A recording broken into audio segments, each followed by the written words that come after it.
আপনার Facebook ad perform করতেছে কিনা এটা বোঝার জন্য তিনটা ফেসবুক অ্যাড ম্যাট্রিক্স আপনাকে মেনটেন করতে হবে। নাম্বার 1 সিটিআর, নাম্বার 2 সিপিসি এবং নাম্বার 3 সিপিএম। এই তিনটা ম্যাট্রিক্স আপনি যদি বোঝেন এবং এই তিনটা ম্যাট্রিক্স আপনি যদি অ্যানালাইজ করতে পারেন তাহলে আপনার অ্যাড পারফর্ম করতেছে নাকি করতেছে কিনা এই জিনিসটা আপনি বুঝতে পারবেন। এবং এই তিনটা ম্যাট্রিক্সের মাধ্যমে আপনি ডিসিশন নিতে পারবেন কখন আপনি আপনার অ্যাডকে কন্ট্রোল করবেন আর কখন আপনি আপনার অ্যাডকে স্কেল করবেন। সো চলেন আজকের ভিডিওতে এই তিনটা ম্যাট্রিক্স সম্পর্কে ইন ডিটেল ধারণা নিয়ে ফেলি। নাম্বার 1 সিটিআর, এর মানে হলো ক্লিক থ্রো রেট, অর্থাৎ কি পরিমাণ অডিয়েন্স আমার অ্যাডে ক্লিক করলো এটাই আমরা বুঝতে পারি সিটিআর ম্যাট্রিক্স থেকে। সাধারণত এই ম্যাট্রিক্সগুলো পার্সেন্ট আকারে আমাদেরকে নাম্বার প্রোভাইড করে। ফর এক্সাম্পল আপনার সিটিআর রেট হইতে পারে 1%, 2%, 3%, 5% ইত্যাদি। সিটিআর ভালো হওয়া মানে হচ্ছে আপনার অ্যাডে ক্লিক বেশি পড়তেছে। এখন আপনি একটু কমন সেন্স ইউজ করেন, আমাদের অ্যাডে ক্লিক কখন বেশি পড়ে? যখন আমাদের কন্টেন্টগুলো এনগেজিং হয়, যখন আমাদের কন্টেন্টগুলো অ্যাট্রাকটিভ হয়। দ্যাট মিনস আমাদের সিটিআর রেট বেশি হওয়া মানে আমাদের কন্টেন্ট খুবই এনগেজিং হয়েছে। আর আমাদের সিটিআর রেট কম হওয়া মানে কি? এইদার আমার কন্টেন্ট এনগেজিং হয় নাই, অথবা আমি যেই অডিয়েন্সকে টার্গেট করছি আমার কন্টেন্ট টার্গেটেড অডিয়েন্সের কাছে যায় নাই। দ্যাট মিনস আমার টার্গেটিংটা ভুল হয়েছে দেখে তারা এই কন্টেন্টে ইন্টারেস্ট দেখাচ্ছে না। তাইলে আপনার সিটিআর রেট বেশি না কম, এখান থেকে আপনি দুইটা ইম্পর্টেন্ট ডিসিশন নিতে পারেন। নাম্বার 1 সিটিআর রেট বেশি হওয়া মানে হচ্ছে আমার অল ওকে, আমার টার্গেটেড অডিয়েন্সও ঠিক আছে, আমার কন্টেন্টও এনগেজিং। আর সিটিআর রেট কম হওয়া মানে হচ্ছে এইদার আমার কন্টেন্টে ঝামেলা আছে নয়তো আমার টার্গেটিং এ ঝামেলা আছে।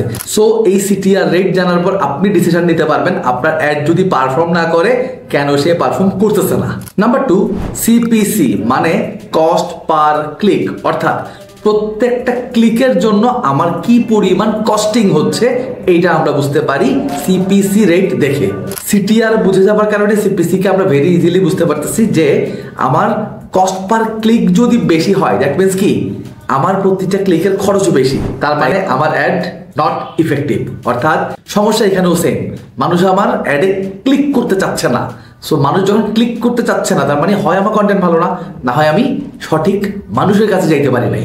আর আমার সিপিসি রেশিও যখন কম দ্যাট মিনস মানুষ আমার অ্যাড দেখা মাত্রই ক্লিক করতেছে। তাইলে এখানে পয়েন্ট দুইটা, আমার কন্টেন্টটা খুব ভালো হয়েছে এবং হচ্ছে রিলেভেন্ট মানুষের কাছে আমার অ্যাডটা গেছে, বা যার কাছে আমার অ্যাডটা গেছে আমার এই কন্টেন্টটা তার কাছে খুবই রিলেভেন্ট মনে হচ্ছে, যে কারণে সে আমার কন্টেন্ট দেখা মাত্রই ক্লিক করতেছে। এই কারণে আমার ক্লিকের কস্টিং রেশিওটা কমে যাচ্ছে। সো আপনার সিপিসিও যদি হাই হয় তাহলে আপনাকে যেটা করতে হবে ওই যে আবারও কন্টেন্ট নিয়ে কাজ করতে হবে অথবা টার্গেট অডিয়েন্সটাকে সেট করতে হবে। নাম্বার 3 সিপিএম, অর্থাৎ কস্ট পার মাইল। এখানে মাইল হচ্ছে একটা বেসিক্যালি ল্যাটিন শব্দ, মাইল মানে হচ্ছে 1000। সো এখানে সিপিএম মানে হচ্ছে পার 1000 ইমপ্রেশন পেতে আপনার কি পরিমাণ খরচ হচ্ছে। সো এখানেও পয়েন্ট দুইটা, এইদার সিপিএম আপনার হাই হবে নয়তো সিপিএম আপনার লো হবে। যদি আপনার সিপিএম হাই হয় দ্যাট মিনস কি 1000 ইমপ্রেশন পেতে অনেক টাকা খরচ আপনি করতেছেন, আর আপনার সিপিএম লো হওয়া মানে কি 1000 ইমপ্রেশন পেতে আপনি খুব কম খরচ করতেছেন। বাট এখন ফ্যাক্ট হচ্ছে আমার সিপিএম যদি হাই থাকে তাইলে এটার পেছনে রিজনগুলো কি কি হতে পারে।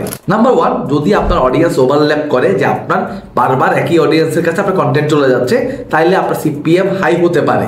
এরপরে আপনি যদি খুবই অল্প প্লেসমেন্ট টার্গেট করেন, ছোট ছোট প্লেসমেন্ট, ফর এক্সাম্পল শুধু স্টোরি দিয়ে থাকেন বা ইনস্টাগ্রাম স্টোরি অথবা রিল, ছোট ছোট প্লেসমেন্ট সিলেক্ট করে থাকেন, তাইলে এখানে কম্পিটিশন অনেক বেশি হয়ে যায়। আর এই কম্পিটিশন বেশি হওয়ার ফলেও আপনার সিপিএম বেড়ে যেতে পারে।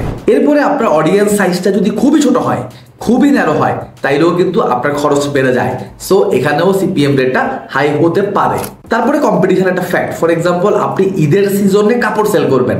সো ঈদের সিজনে যেটা হয় সবাই কাপড় সেল করে, মানে যিনি অ্যাড চালায় না ওই কাপড় ব্যবসায়ী কিন্তু ঈদের সিজনে অ্যাড চালায়।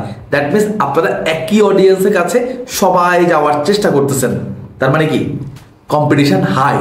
আর যখন কম্পিটিশন হাই হয় তখন আমাদের সিপিএমও অনেক হাই থাকে, অ্যাডের খরচ অনেক বেশি আসে। সো আমরা সিপিএম কম না বেশি এখান থেকে বেসিক্যালি এই ধারণাগুলো পাই যে এই প্রবলেমের কারণে আমার সিপিএম হাই হতে পারে। সো আপনাকে তাইলে কি করতে হবে, সিপিএম হাই হয়ে গেলে এই ব্যাকগ্রাউন্ডে আমি যেই পয়েন্টগুলো বললাম এই পয়েন্টগুলোকে কন্ট্রোল করতে হবে যদি আপনি আপনার অ্যাডের খরচ বাঁচাতে চান। সো এই তো আমরা সিটিআর, সিপিসি, সিপিএম নিয়ে ভালো একটা নলেজ নিলাম, বাট আমি আপনাকে কোনো পার্সেন্ট মেনশন করি নাই যে কত পার্সেন্ট সিপিআর থাকলে ভালো বা কত পার্সেন্ট সিটিসি হলে ভালো বা সিপিএম কত হলে ভালো। রিজন হচ্ছে এক এক ইন্ডাস্ট্রির জন্য আসলে রেশিও এক এক রকম, আর এই কারণে আমি কোনো কমন নাম্বার বলতে চাচ্ছি না, তাহলে মার্কেটে মিস ইনফরমেশন যেতে পারে। এখন আমি আপনাকে এই সিটিআর, সিপিসি, সিপিএম নিয়ে কেন এত জ্ঞান দিলাম, রিজন হচ্ছে আপনি এই তিনটার কম্বিনেশন থেকে অ্যাকচুয়ালি বুঝতে পারবেন আপনার অ্যাড পারফর্ম করতেছে নাকি করতেছে না। নাম্বার ওয়ান, যদি আপনার সিটিআর অনেক ভালো হয় কিন্তু সিপিসি কম এবং সিপিএম কম, তাইলে আপনি ডেফিনেটলি ধরে নেবেন আপনার অ্যাড একটা পারফর্মিং অ্যাড, এটা পারফেক্ট অডিয়েন্সের কাছে গেছে এবং পারফেক্ট কন্টেন্টের সাথে গেছে।